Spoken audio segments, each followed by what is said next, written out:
You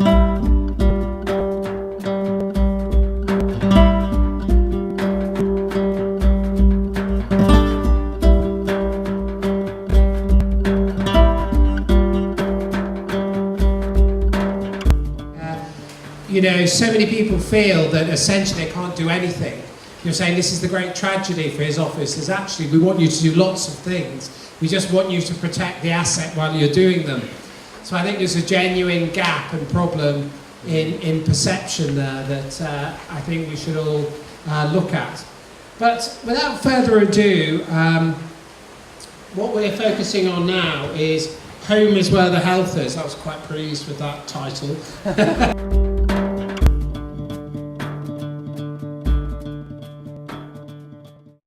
Anyway, to help us get a sense of what we can actually do in that regard, we've got some fabulous speakers. Unfortunately, John Pugh can't make it, but that leaves more time for discussion, which is great.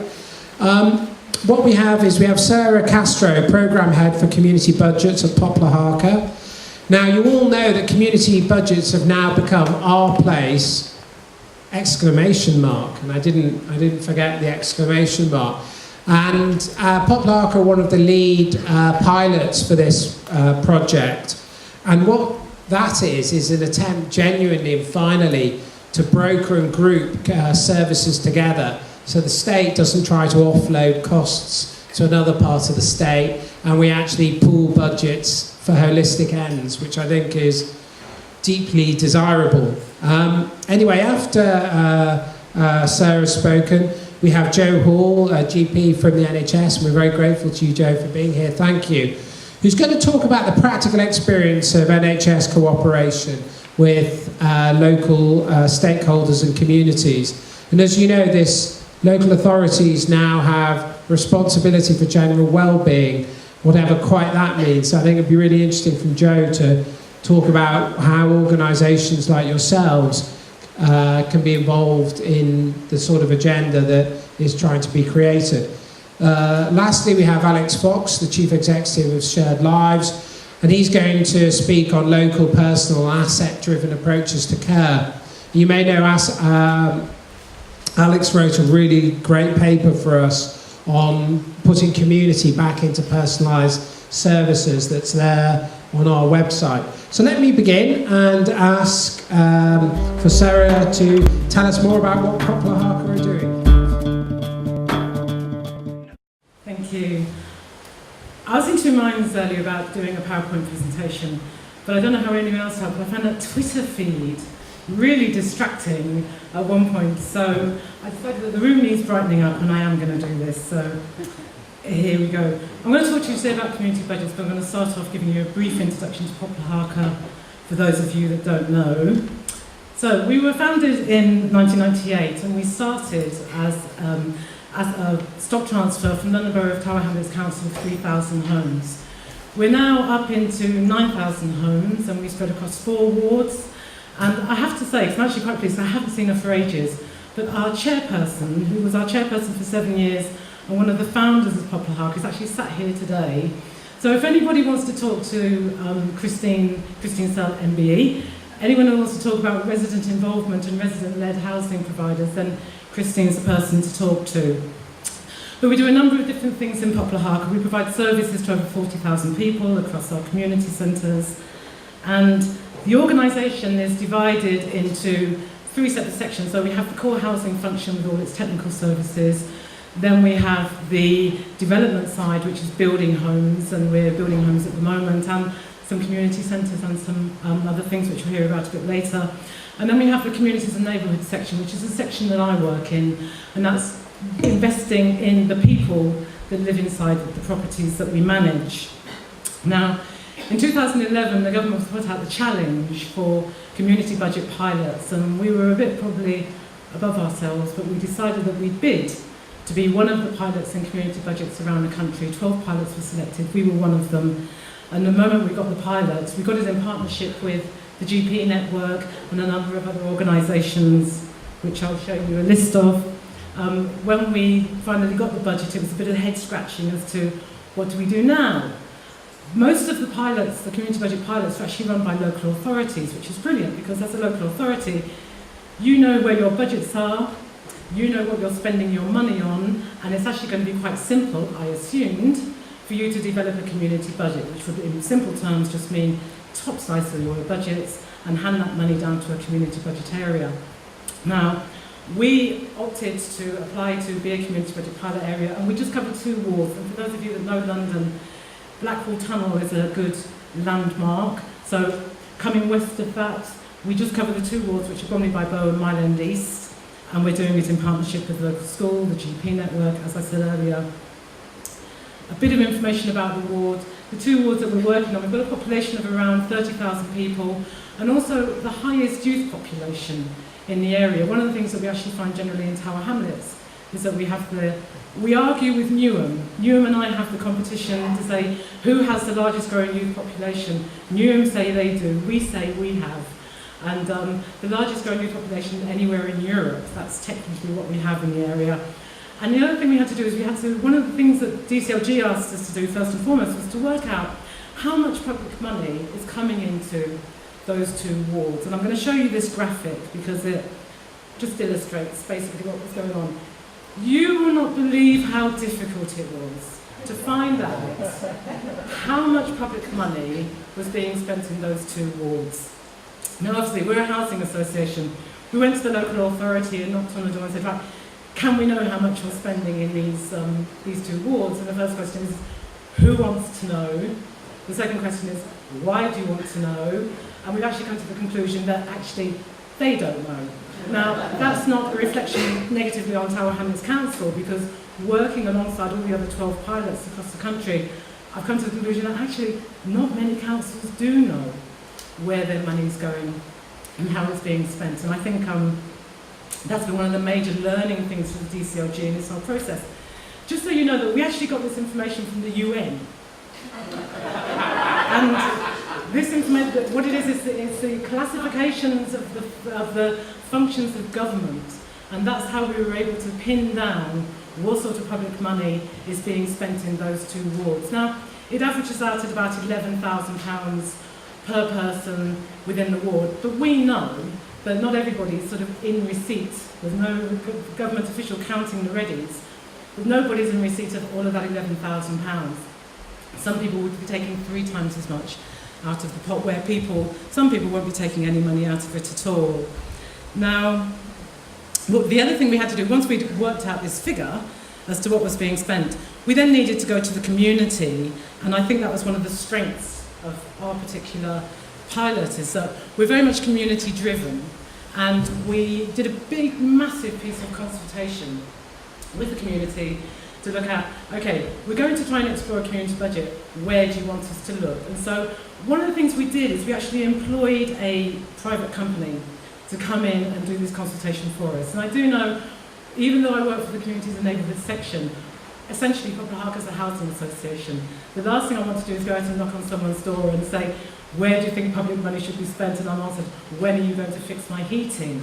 So there are some problems when it comes to doing some work within the community when you are the housing association trying to do it.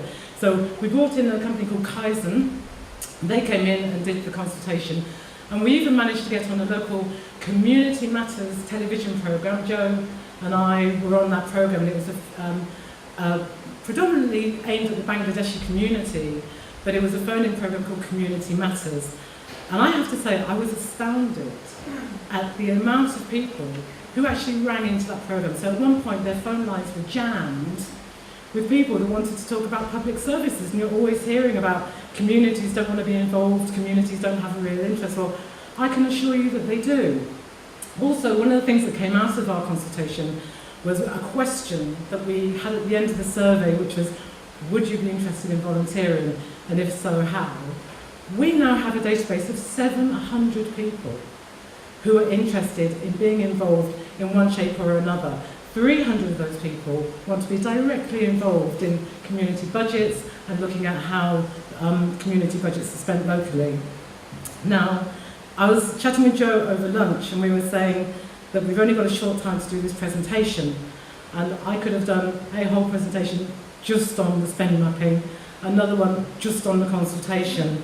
But I'm going to quickly wind up now talking about our community budget and what we've been able to achieve.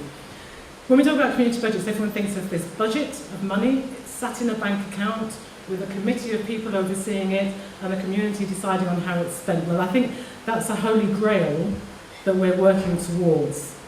What we now actually have is we have a group of organisations, and I've listed them there, who are going to be putting in and contributing their services. Though I have to say, you'll see at the top of the list, Poplar HARCA is putting in the largest amount. But a lot of these things that we're putting in is actually in-kind. That's in-kind services, that's use of our facilities. And we're looking at focusing on health, as that's what the community have decided they wanted us to look at. And Manchester New Economy were here earlier, and I'm sorry that I didn't actually get to ask a question, but we had to do a business plan around this to make the case for community budgets. And we put together the cost-benefit analysis that shows that for every £1 that goes into that community pot, £12 is going to be the benefit in terms of social value. And when we submitted that to DCLG, it was a bit of nail-biting. But they actually sent it to Manchester New Economy, and they wrote back with some suggestions, and they're actually really happy with the work that we've done. And they are actually saying that even though we're a housing association, we're minute compared to the other community budget areas. One thing we have been able to achieve with our community is to make the case for community budgets. So I'm going to end it there. If anybody wants any more information, I'm sure you'll be able to get my contact details. I'd love to share with anybody that's interested. I'm probably the only person that is, in our business plan and why the community budget makes sense. And I'm going to hand over to Dr. Joe Hall, who's going to talk to you now about the GP network and the work that we did around that. Thank you.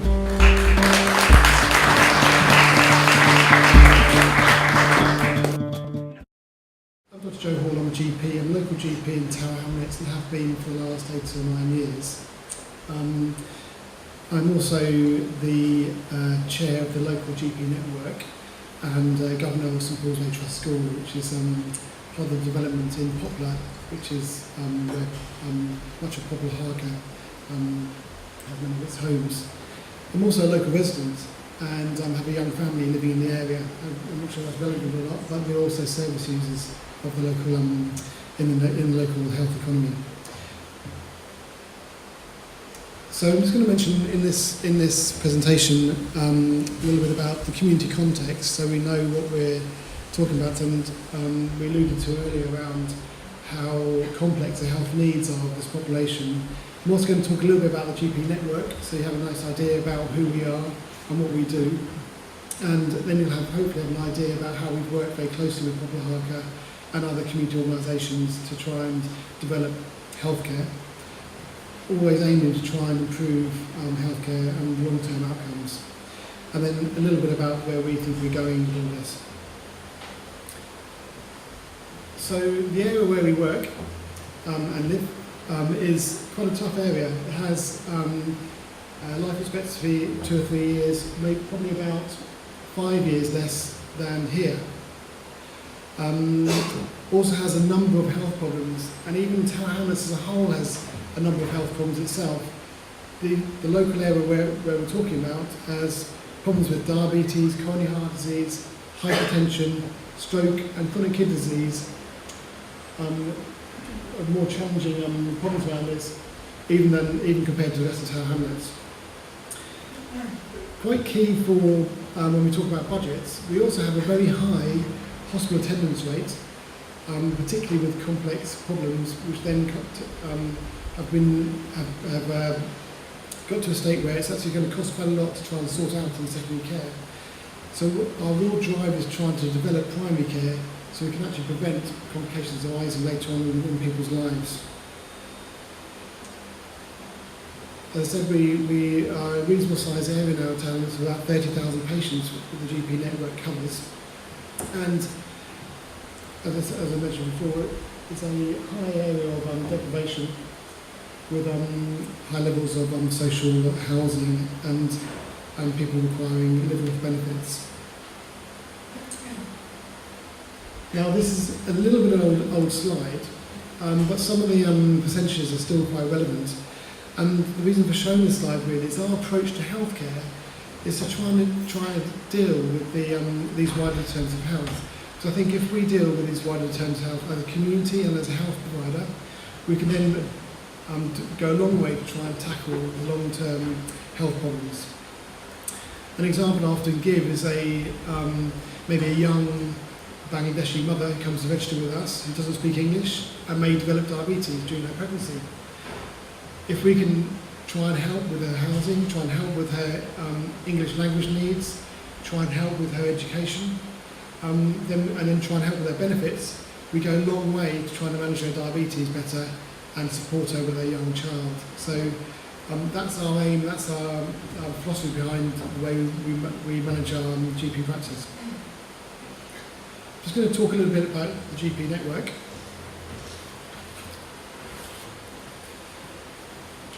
As you can see, Tower Hamlets, I'm not sure how familiar many of you are with Tower Hamlets, but we are just over here, towards the east.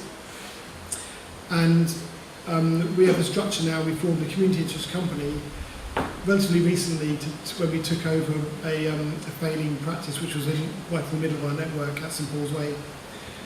And our board is made up of the local GPs, one from each local practice. What do? I mean, our primary aim is to bring together all the health initiatives in the area to try and avoid duplication. We try and bring together stakeholders, anyone who's delivering healthcare in the local area, and that's one of the reasons we're working very closely with Poplar HARCA, who obviously also have a strong health aim to try and improve health in the area. Our aim is to share staff and expertise and try and get more for what we've got. And that's obviously a major issue when all our budgets are being cut. We're trying to get more for less, essentially. And this has been proven to be, this has been going for the last 3 to 4 years now, and we're already showing some significant benefits in outcomes around diabetes and long-term conditions from this collaborative approach. I'm going to mention a few things we do in the community. Last year we had a Ramadan workshop, we had another one this year. We hold those workshops either in our health centre or in the local Poplar HARCA community centre, or maybe sometimes in the local school. So we try and utilise all these local resources to try and provide a integrated care around these health initiatives. We've also had a health initiative at Devon Primary School where a GP went over to Devon Primary School to teach people around self-care, around minor ailments, and to try and reduce the consultation rate around that, to try and empower patients to manage their health conditions better. And obviously we run stop smoking days, a half-term playtime, and we worked with the local Somali community around developing strategies to increase the uptake of child immunisations.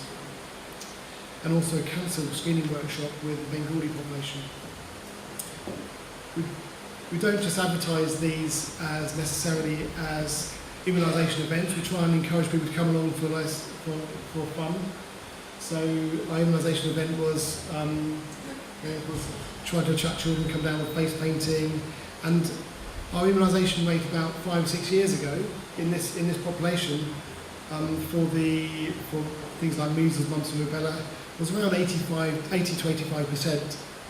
We're now beyond 95% uptake for all these child immunisations from this collaborative approach to working across all GP practices, but also with local children's centres and local organisations such as Poplar HARCA and other organisations such as that. We had a really successful recent event around the St Paul's Way Summer Festival, and have various health events in the surgery itself. So we think it's really important to try and develop our partnership working with local organisations, because we can't do everything ourselves, and often other organisations are trying to do things very similar to us. So Bromley Road Centre, for example, where I'm a GP partner, I'm going to come on to a little bit in a moment about our social prescriber project. But we do a lot of work with the Bromley Road Centre about having advice around welfare and benefits in the GP surgery. And I think this is really important when I see patients to be able to help them within the surgery environment, rather than purely treat their clinical needs and say, no, I'm sorry, you're going to have to go down the road for that, and and someone else will sort out your housing issues, but I don't know who that is. Building up these partnerships enables GPs in the GP surgery to know who can help them with their housing, to know who can help their welfare and benefits, and that really provides a more holistic approach to their care. We mentioned about Poplar HARCA. I work obviously as a governor of the school, and I do mentoring with sixth formers there who are thinking about going to medicine, and also have done assemblies to try and improve health knowledge in not only the teachers but also the students. And our aim is obviously to get the students to then take those health messages back to their parents and grandparents. We've attended local workshops at the local authority, and obviously, last but not least, our patients are our main priority, and so we're planning in September to hold workshops with patients. But when we first took over the practice at St Paul's Way, we had 2 or 3 people turning up to a patient participation group. We've evolved that now. We've got a lot of people very keen on being involved. I'm going to run a workshop with GPs involved, nurses involved, to run a workshop in the Poplar HARCA Community Centre, where we can actually start thinking about how jointly we can actually develop our appointment system and ways of accessing GPs and various other methods of improving health in the local community. Just mentioning for a moment the social prescriber pilot. This now allows me, when I see a patient, to tick a box on which local community activity I can refer a patient. So again, and this is an electronic referral form, and again, I can actually provide much more to a patient than purely clinical care. Now, the Poplar community budget, Sarah's already mentioned. I'll just mention a couple of things about why we chose diabetes. It is a huge epidemic, diabetes, at the moment, and it's going to go up and up and up. And the costs involved are difficult to comprehend, really, because obviously diabetes, when it's not well controlled, and probably about 50% of our population have diabetes which isn't very well controlled, for various reasons. And the complications of diabetes cause significant health, but also cost implications. So if we can manage diabetes better, we can have significant cost savings down the line. And the issue with diabetes is that the clinical care is only part of it. Diabetes is a lifestyle condition which your housing, the ability to get fresh food, the ability to access healthy activities does really impact into your health, and therefore we do need to work in a very integrated way to try and improve the outcomes. One of the reasons for using it as a community budget was we have a very good framework for tracking how well diabetes is controlled, and how well cholesterol is controlled, how well blood pressure is controlled, and therefore we can hopefully map out how successful we are in managing diabetes through a different approach.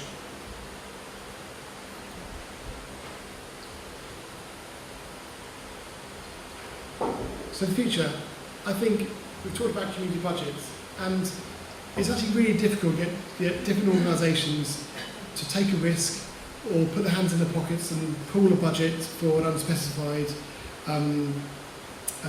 plan. So I think for me, the alignment of our services has been one of the most important factors in all of this. And I think this is where the gains are going to be in the short term, and hopefully the longer term gains are going to be around demonstrating what we're achieving together, and then going to the local authority to try and cleave off some of the budgets that Sarah was mentioning earlier that are being pumped into our area, or maybe not in a very coherent or integrated way.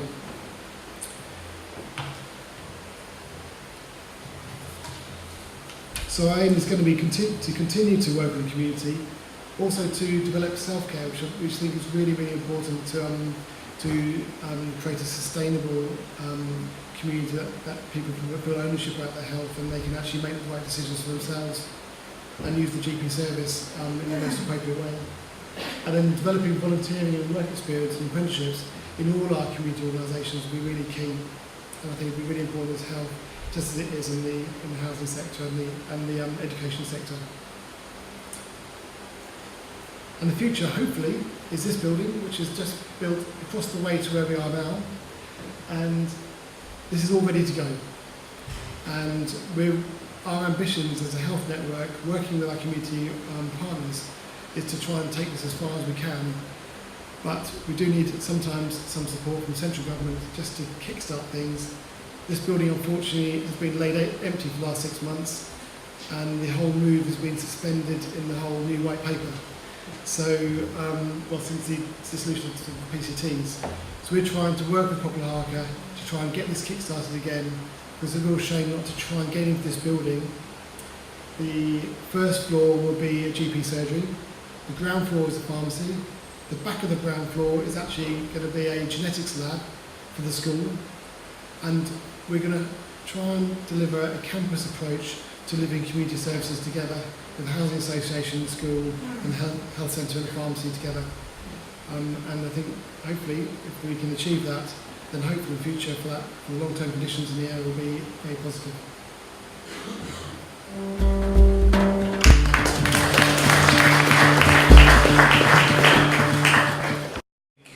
Holistically and across service boundaries and budget boundaries, and about how difficult it can be to get systems to think in that holistic way, even at the relatively small scale of a council ward.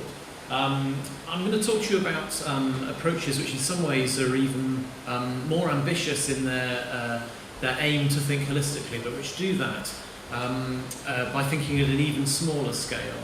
So I think there are, essentially when we think about care, we often think about the need to integrate services, whereas actually I think there is a need to consider our two systems of care, and by that I mean our formal care system and our informal care system.